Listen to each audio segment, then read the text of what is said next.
What's a PEAD form and when do I need it? Hey there, Christian Walsh, Coldwell Banker Wire Associates. We specialize in single-family, multifamily sales and leasing in lovely, lovely Orange County, California. And we're here to talk about the Property Entry Advisory Declaration. Really rolls off the tongue. This is the form we use for California real estate for showings. Now I know other states have it as well, but here in California, if you're going to see real estate, you need to fill out one of these, and we're gonna walk through it right now. All right, so here we are to talk about the Property Entry Advisory and Declaration, and there are actually two of them. So the first one is for the occupant or the owner of the home. So if it's obviously if it's an owner that's living in the home, we would have the owner and all the people living there sign this. If it's a tenant, then we have the tenant and all the tenants living there sign it. If it's vacant, I still actually recommend having the owner sign it. The other one, the more common one that we'll be dealing with is the visitor version. So this is for anybody who visits the property. So that includes listing agent, the agent for the buyer, that includes potential buyers, that includes inspectors, appraisers, contractors that are doing work. Everybody needs to sign the PEAD form before they go into the property. So essentially what the form lays out, it talks about COVID-19, the risks, the orders.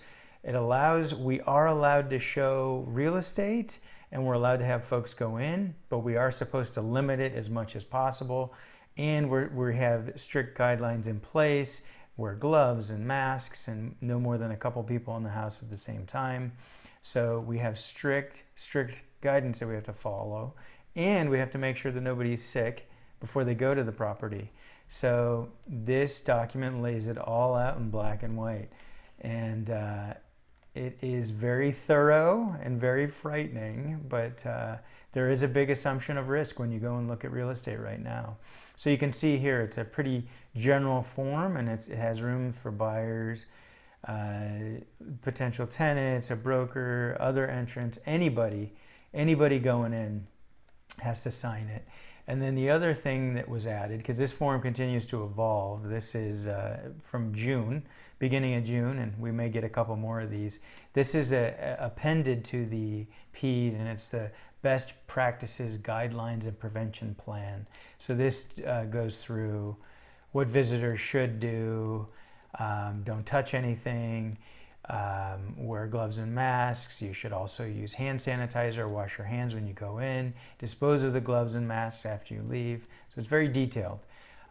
So it's a lot of extra work for sellers, tenants if they're living in there, agents. We have to clean up after it's done, wipe surfaces down. And this is something I personally take very seriously because I don't want to run the risk of any of my clients getting COVID-19 from a showing.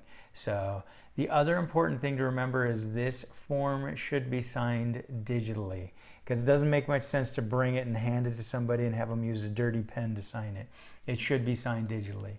So this is a run through of the PEAD. Now you know what it is, and you should definitely in California be using this. So we hope you found that walkthrough helpful. Make sure you're using that form before you go into any real estate and follow those guidelines. Take them seriously. This was Christian Walsh, Coldwell Banker Wire Associates. We appreciate you tuning in. Make sure you subscribe to our email newsletter and keep watching our channel. Thanks.